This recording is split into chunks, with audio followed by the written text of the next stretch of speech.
Así que vamos más bien a meditar en la enseñanza que nos deja esta porción de la palabra del Señor. En esta noche vamos a ver dos porciones. La primera que tiene que ver con la tentación de Jesús y la segunda con el inicio del ministerio de Cristo en Galilea, Entonces meditemos sobre la tentación de Jesús. Dice que el Espíritu llevó a Jesús al desierto para que sea tentado. Entonces parece extraño para muchos que el Espíritu lo lleve a Jesús precisamente para que sea tentado. Es como que si Dios estuviera de acuerdo que el hombre, el cristiano, sea tentado, ¿por qué iba el Espíritu a llevarle a tal situación? ¿Por qué el Espíritu nos va a llevar a tal situación? Hay muchas personas que tienen la idea un poco equivocada. Dicen, si yo estoy orando, si yo estoy ayunando, si yo cumplo con leer la palabra, pero mientras más me acerco, soy más tentado a hacer lo malo. Entonces, algunos han llegado a decir, no es tan bueno acercarse mucho a Dios, porque luego el diablo se aparece para molestarnos.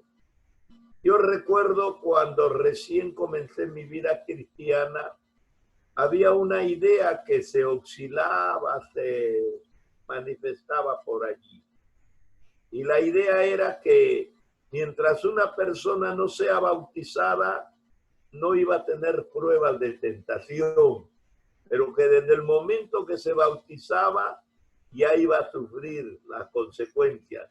Y muchos hermanos un poco ingenuos, un poco tal vez no tan comprometidos decían, por eso yo no me bautizo, porque los que tienen el bautismo son los más tentados. Bueno, cosas que se dicen, cosas que se comentan y muchos lo creen de una u otra manera. La respuesta a esta permisión que Dios hace al diablo de tentar al cristiano, la respuesta es que la tentación era necesaria en Jesús para demostrar su idoneidad moral para la obra que había venido a realizar en el mundo. ¿Era idóneo o no? Tenía que demostrar su capacidad moral. Entonces la tentación lo presentó a Cristo de cuerpo entero ante el mismo diablo, ante el mundo y sobre todo ante la iglesia. El primer Adán demostró su incapacidad para su dominio cuando se encontró con el adversario en el Edén. Entonces había un antecedente de fracaso, había un antecedente de frustración. Ahora venía el segundo Adán. El primer Adán fracasó rotundamente. Ahora venía el segundo Adán para mostrar su dominio frente al diablo en una confrontación directa. Y esta vez el diablo se equivocó porque Jesús salió vencedor. Hay muchas personas en la iglesia que son tentadas, los cristianos buenos, los cristianos tibios, los cristianos fríos, en fin. Y algunos ceden a la tentación, pero otros salen vencedores. Decía un gran predicador norteamericano, ven diablo, con todas tus tentaciones, ven sobre mí. ¿Qué puedes hacer conmigo si yo soy un hombre muerto para ti? Bueno, es una expresión de decir que por más que seamos tentados, siempre saldremos vencedores. Y no porque seamos mejores que los otros, sino porque estamos más comprometidos con Dios que otros tal vez. La palabra griega traducida para tentar o poner a prueba tiene dos significados. Ensayar o probar es uno de ellos y el otro es inducir al mal. Entonces nosotros siempre conocemos esta palabra última, inducir al mal. ¿Qué cosa es tentar? Inducir al mal. El Espíritu Santo ensayó o puso a prueba en Cristo. Llegamos a una conclusión. Dice Santiago que Dios no tienta a nadie. Y efectivamente, cada prueba que el cristiano tiene, no es que Dios lo esté tentando, Dios no tienta, Dios prueba. Utiliza la ocasión adversa, utiliza la ocasión de ataque diabólico o del mundo de la carne para evaluar al cristiano, para probarlo, a ver si ha pasado o no la prueba. Esa es una buena forma de evaluar al verdadero cristiano. Sin embargo, el diablo no trata de probarnos, el diablo no está probándonos, el diablo trata de hacernos inclinarnos al mal, nos seduce a hacer el mal. Entonces, esta es la gran diferencia, que la tentación viene para unos y les sirve como prueba y viene para otros y lo induce a hacer el mal. Así que no pensemos que toda persona tentada puede ser destruida. Por el contrario, puede ser evaluada, cualificada y pasar un peldaño más arriba de nuestra fe. Así que Jesús fue tentado 3 veces. Y la primera tentación dice, después de haber ayunado 40 días y 40 noches, Jesús tuvo hambre. Es normal, es normal. Uno de los más grandes apetitos del cuerpo es el hambre y la sed. Y la carencia de ellos depende en que limita nuestra existencia, porque hay gente que se ha muerto de sed o se ha muerto de hambre, ¿no? Así que después de estar ayunando 40 días y 40 noches, es normal que una persona, por muy santa, por muy espiritual que sea, es normal que sienta apetito. Entonces, en esas circunstancias de debilidad, en esas circunstancias de necesidad, es cuando apareció el tentador y le dijo, si eres hijo de Dios, di que estas piedras se conviertan en pan. Si eres hijo de Dios, di que estas piedras se conviertan en pan. Él respondió y dijo, escrito está, no solo de pan vivirá el hombre, sino de toda palabra que sale de la boca de Dios. Así que este apetito natural hizo que el tentador sugiriera que Jesús podía usar su poder milagroso para convertir las piedras del desierto en panes. La idea detrás de la sugerencia de Satanás es un hecho que se dio en el huerto de Edén. Y vio, dice Génesis 3:6, la mujer que el árbol era bueno para comer. Bueno, continuando con la lectura, dice, y la mujer vio que era agradable también a los ojos, y tomó de su fruto y comió ella y también dio a su marido. Jesús, frente a esta tentación, teniendo la necesidad real, no ficticia, no imaginada, realmente tenía hambre. 40 días y 40 noches lo habían puesto al borde de la inanición. Sin embargo, Jesús respondió citando la palabra del Señor. La verdadera defensa del creyente no es enfrentándonos con argumentos bizantinos, con argumentos teológicos, tal vez no, con argumentos tradicionales, no. La verdadera arma contra la tentación es enfrentándonos con la palabra del Señor. Jesús dijo, escrito está. Así, claro que sí. No solo de pan vivirá el hombre, sino de toda palabra que sale de los labios de Dios, de la boca de Dios.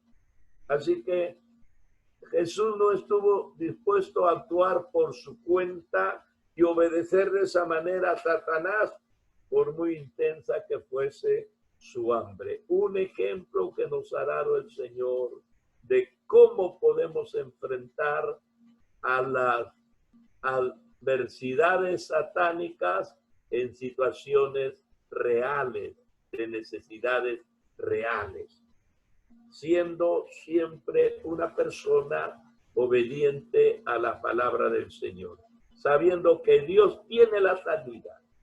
Siempre tendrá Dios la salida. Así que el diablo no se quedó avergonzado, vilipendiado. No. Volvió a su segunda tentación. Y la segunda tentación, dice entonces, el diablo lo llevó a la santa ciudad. Estamos hablando de Jerusalén.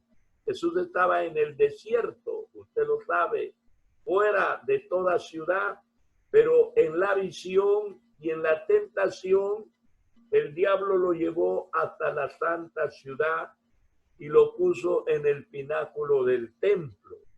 Y le dijo, si eres hijo de Dios, échate abajo, porque escrito está, a sus ángeles mandará cerca de ti y en sus manos te sostendrán, para que no tropieces con tu pie en la piedra o en piedra. Entonces Jesús le dijo, escrito está también, no tentarás al Señor tu Dios directamente. La segunda tentación tuvo lugar en Jerusalén, en el alero del templo. Era un lugar más prominente de la construcción del templo.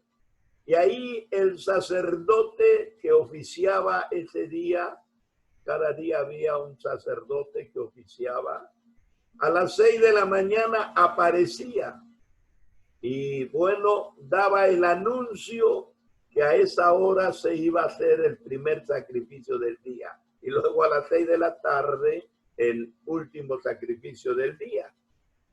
Así que ahí lo llevó, hasta ese lugar lo llevó el diablo y le desafió a Jesús que se eche como abajo, como un acto de exhibición espectacular de su divinidad.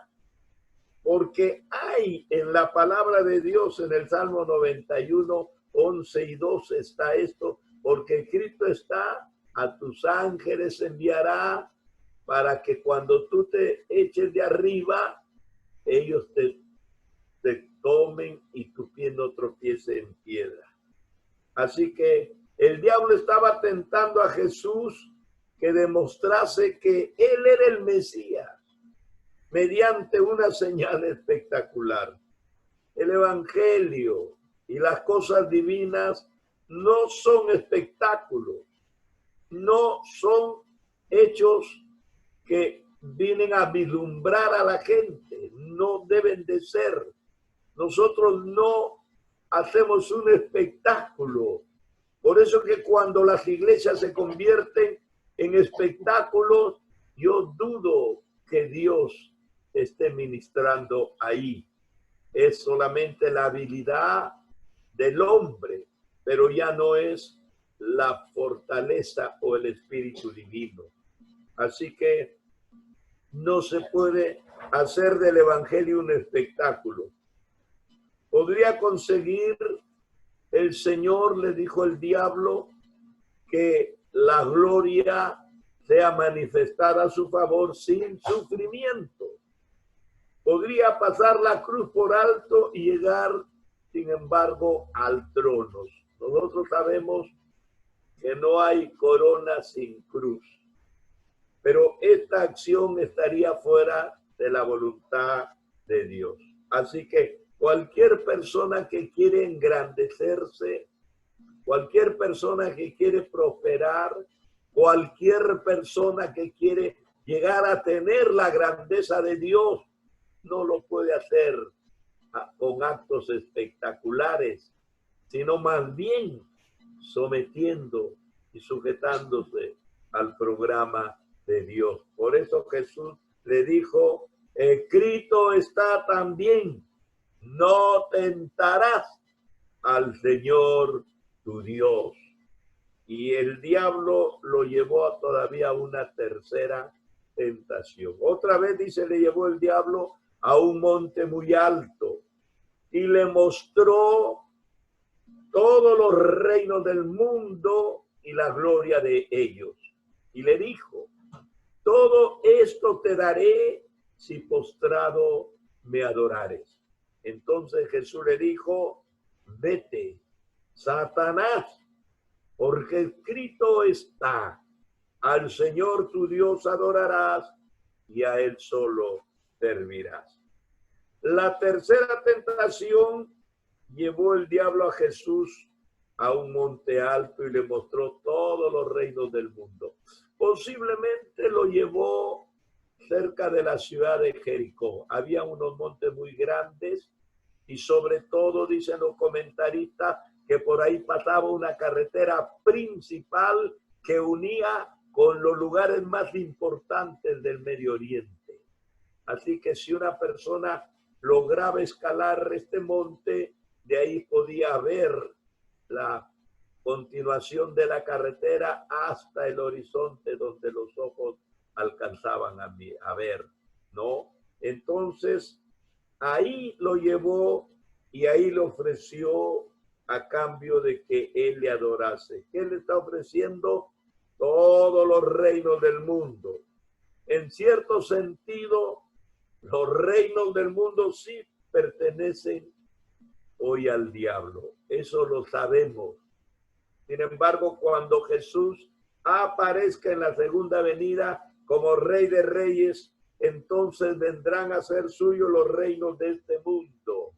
Según Apocalipsis 11:15, el ángel alabó y cantó diciendo, todos los reinos de la tierra son de Jesús, del Cordero inmolado. Así que el diablo le está ofreciendo algo que Jesús lo iba de antemano a ganar, porque eso era parte de su gran recompensa, sin necesidad de caer en la tentación diabólica. Esto nos debe de llevar a pensar que hay promesas que Dios ha preparado para cada uno de nosotros. Como dice la Biblia, cosas que oído no oyó, ni ojo vio, es lo que Dios ha preparado para nosotros. Y no tenemos que forzar con acciones de rebeldía, con acciones tal vez de viveza, como que queriendo aprisionar, alcanzar. No, la bendición viene de Dios, pero la bendición viene de Dios cuando el hombre puede andar en el camino recto, en el camino de Dios. Escrito está, vete Satanás, se acabó todo comentario contigo, porque escrito está, al Señor tu Dios adorarás y a Él solo servirás. En ninguna parte de la Escritura está que el hombre debe adorar al diablo, adorar a la criatura, adorar a la materia, adorar a las cosas efímeras. No existe en ninguna parte de la Biblia. El único ser adorado es Dios, pero no en una imagen o en algo esculpido en la piedra o madera, sino en espíritu y en verdad. Porque hay mucha gente que dice, nosotros solo adoramos a Dios, pero están frente a un ídolo. Nosotros adoramos a Dios, pero están frente a una imagen. Nosotros adoramos a Dios, pero están frente a la gloria del hombre, de la tierra. Así no se adora a Dios. A Dios solo se puede adorar en espíritu, y no en mentira, sino en verdad, en la palabra. Gloria al Señor. Bien, no se acabaron las tentaciones. Dice la palabra de Dios que el diablo lo dejó y vinieron los ángeles. Ahí está la obra de Dios. Vinieron los ángeles y le servían. Nosotros no hemos visto los ángeles alados que le servían a Jesús, pero cuántas veces los ángeles enviados por Dios, hombres de carne y hueso, movidos por el Espíritu y la palabra del Señor, han hecho provisión para nuestras necesidades. Dios nos bendiga. Quiero terminar cortamente el ministerio de Jesús en Galilea. El ministerio de Jesús en Judea, desde que se bautizó, duró casi un año. No ha estado Jesús un mes ni una semana. Ha estado casi un año desde que se bautizó hasta que Herodes tomó preso a Juan el Bautista y lo iba a condenar a muerte. Entonces Jesús, no por miedo, no por temor, sino por cuestiones de su misión. Él tenía que establecer su misión. Había venido con ese propósito. Él no rehuía la muerte. Él no rehuía la muerte. Él sabía que tenía que morir, pero no de la forma como el hombre determinara, sino de la forma como había sido planeado en el gran programa de la salvación. Así que al dirigirse a Galilea de los gentiles, mostraba su rechazamiento de parte de los judíos. A los suyos vino, dijo Juan, y los suyos no le recibieron. Así que resultaría que el evangelio sería predicado a los gentiles, así como lo oye. Ahora Jesús vino y permaneció en Nazaret, y estaba algún tiempo en Nazaret, un pueblo pequeño, enquistado en la sierra alta de Galilea, y un pueblo olvidado, pero ahí se había criado. Su padre vivía ahí, su padre putativo, me refiero a José, ahí lo llevó, hasta que llegó un día cuando Jesús entró a la sinagoga y comenzó a leer el libro de Isaías, y él dijo: señores, hoy se ha cumplido esta profecía ante vuestros ojos. Como consecuencia de esa declaración, lo quisieron matar. Así que al quererlo matar a Jesús, desempeñándolo por ahí desde un acantilado, Jesús lo dejó y dejó Nazaret y se fue a vivir a Capernaum, ciudad marítima, lógico, junto al mar de Galilea. Era un área originalmente poblada por las tribus de Zabulón y de Neftalí. Desde aquella época, Capernaum vino a ser el centro de todas las misiones de Jesús. Entonces Jesús comenzó anunciando en Galilea el mensaje que había predicado Juan: arrepentíos, porque el reino de los cielos se ha acercado.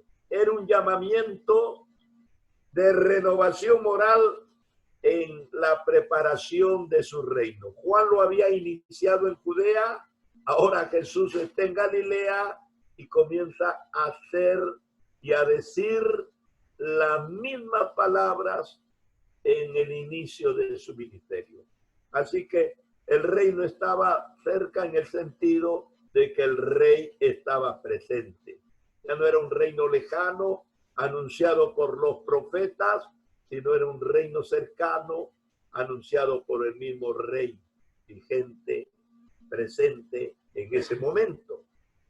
Así que en la estrategia del ministerio de Jesús es que él comienza a querer formar un grupo de personas que iban a continuar con el ministerio que él había iniciado. Sabemos nosotros que hace miles de años no hay un apóstol de los que organizaron la iglesia primitiva, pero a través de los apóstoles y de la doctrina, usted y yo, personas que conocemos al Señor y que de la misma forma hemos sido llamados, estamos comprometidos con la misma misión que Jesús inició y los apóstoles continuaron. Así que es necesario formar un equipo de gente llamada, no solamente preparada, sino llamada, no solamente inteligente, sino llamada, no solamente ofrecida, sino llamada, no solamente oportuna o pertinente para estos tiempos, sino llamada. La base de todo ministerio y servicio a Dios tiene que comenzar con el llamamiento. Entiéndalo. Hay muchas personas que quisieran ser parte de esta misión. No me estoy refiriendo de la congregación donde nosotros vamos, sino de la misión cristiana mundial. Pero si no son llamados, será difícil, porque al final van a terminar haciendo su ministerio ellos y no el ministerio que Dios quiere que hagamos. Así que los primeros hombres que el Señor llama fue a Pedro y a Andrés. Sin embargo, no era la primera vez del llamamiento. El primer llamamiento Jesús lo dio a Pedro y su hermano Andrés en Judea, porque ellos eran discípulos de Juan el Bautista. Y cuando Juan el Bautista lo presentó como el Cordero de Dios que quita el pecado del mundo, entonces ellos estaban ahí. Jesús llamó a Pedro y a Juan, a Pedro y Andrés en Judea. Hermanos, Pedro y Andrés los llamó en Judea. El primer llamamiento al arrepentimiento. Ahora estás dándole su segundo llamamiento. El segundo llamamiento ya en Galilea. Pedro y Andrés, su hermano, eran pescadores, todos lo sabemos. Entonces el Señor, retomando su actividad, le dijo: venid a mí y os haré pescadores de hombres. Pedro y Andrés oyeron este segundo llamamiento y respondieron dejando las redes y siguieron a Jesús. En el primer llamamiento ellos dejaron el pecado. En el segundo llamamiento ellos dejaron sus actividades. No dejaron de activar, sino cambiaron de actividades. El verdadero cristiano no deja de activar, sino que comienza a activar de acuerdo a los requerimientos de aquel que lo ha llamado para su servicio.